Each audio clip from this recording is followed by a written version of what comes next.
Know and win. Every battle is won before it's fought, said Sun Tzu. Success begins with knowing yourself, your strengths, weaknesses, and the endurance of your forces. Can they withstand long campaigns, or do they excel in swift, decisive strikes? Study the enemy. What are their habits, tactics, and vulnerabilities? How do they react under pressure? Are they predictable or adaptable? Terrain is your silent ally or greatest obstacle. Open fields allow mobility, narrow paths set up ambushes, and hills provide visibility and control. Timing is everything. Nightfall may hide your movements, but it can also confuse your troops. Rain might hinder the enemy's advance or disrupt your supply lines. Logistics are the backbone of strategy. Are your resources sufficient to sustain the plan? Are supply lines secure? Control key locations like bridges or high ground to force your opponent into weaker positions. Always anticipate failure. What will you do if your strategy collapses? Sun Tzu teaches, detailed preparation minimizes risks and ensures victory. Deception. All warfare is based on deception. To win, confuse your enemy at every turn.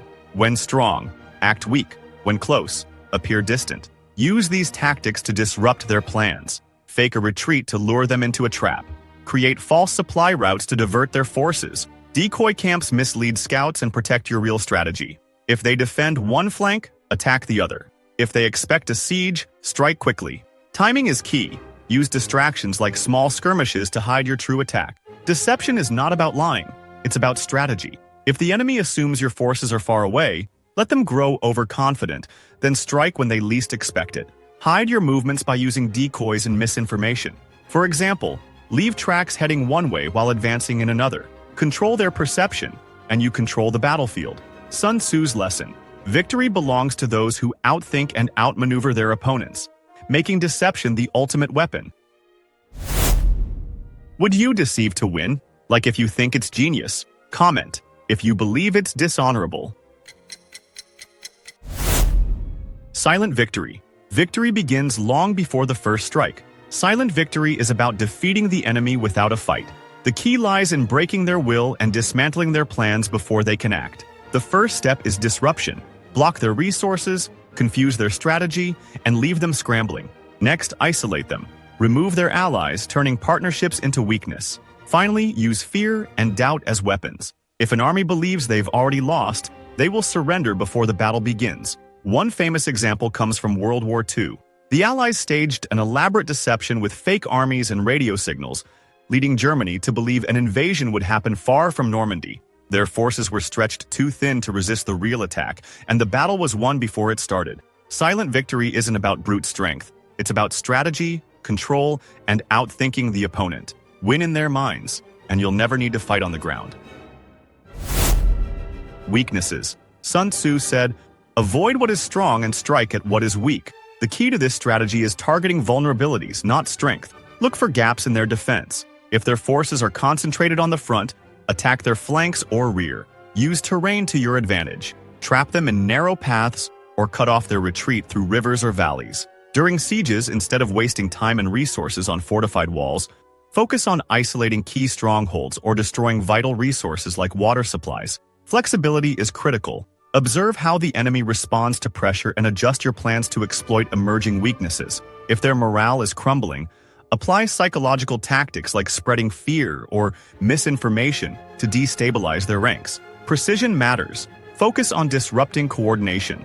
Strike where communication breaks down or where leadership is disorganized. Use swift, targeted moves to create confusion and dismantle their ability to regroup. Strike. Sun Tzu taught, strike fast and hard. Speed can overwhelm an enemy, giving them no time to organize or counterattack. But speed alone isn't enough. It must be paired with preparation. Troops need clear goals and training to act decisively when the moment comes. Surprise is your greatest ally. Take unexpected routes to avoid detection or use sudden flanking maneuvers to destabilize the enemy. During a siege, directing forces to an unprotected section can break defenses before help arrives. Every move should build momentum. Each success boosts morale and forces the opponent into retreat. The power of an attack lies in its precision. Launching too soon risks failure, while hesitation gives the enemy time to recover. Success depends on finding the exact moment when their defenses are weakest and exploiting it fully. Terrain. Sun Tzu taught that terrain shapes every battle. High ground tires advancing troops while allowing defenders to strike with precision. Narrow passes force armies into tight formations, making them easy targets. Rivers' slow movement create natural choke points and divide forces, leaving them vulnerable to attack.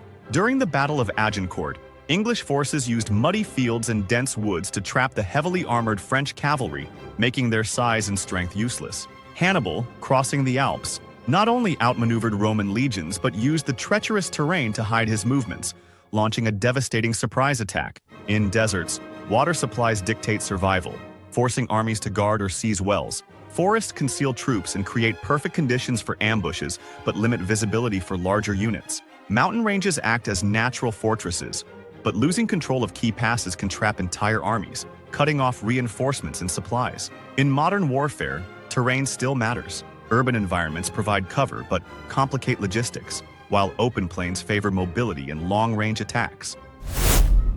Adaptability. Sun Tzu emphasized that flexibility is the key to victory. Static strategies fail when the unexpected happens, but adaptable plans thrive. In battle, conditions change rapidly, and survival depends on adjusting faster than the enemy. At Gaugamela, Alexander the Great faced a Persian army that outnumbered him. When Darius unleashed his war chariots, Alexander's troops quickly opened gaps to let them through, then closed ranks to counterattack. This split-second adjustment turned a powerful weapon into a weakness. Adaptability isn't just reacting, it's anticipating. Sun Tzu compared strategy to water. It flows around obstacles, reshaping itself to exploit weak points. If an ambush fails, pivot instantly to target the enemy's exposed flanks. Flexibility requires constant awareness of the battlefield and the opponent's movements. If tactics shift, adapt between offense and defense seamlessly. A rigid plan collapses under pressure, but adaptable commanders outmaneuver their enemies, turning every challenge into an advantage. Resources. Sun Tzu warned, prolonged warfare drains nations. Without food, weapons, and supplies, even the strongest army collapses. Managing resources is a battle in itself, requiring precision and foresight. Napoleon's campaign in Russia is a clear example of failure in resource management. His army overextended its supply lines, leaving soldiers without food or shelter during the brutal winter. This logistical breakdown destroyed his forces before they could secure victory. Commanders must secure supply lines and avoid unnecessary battles that drain manpower and disrupt the flow of supplies. For example, during sieges, ensuring steady food and weapon deliveries keeps troops ready for prolonged engagements. Flexible armies adjust by foraging for resources or avoiding drawn-out battles that exhaust reserves. Resource management is about timing and efficiency. Supplies must reach the front lines before soldiers face shortages, and every move must conserve strength for the final strike. Only 2% of viewers are able to click the video on screen before I finish counting to 3. Ready? 1, 2, 3. Click now to watch the next video.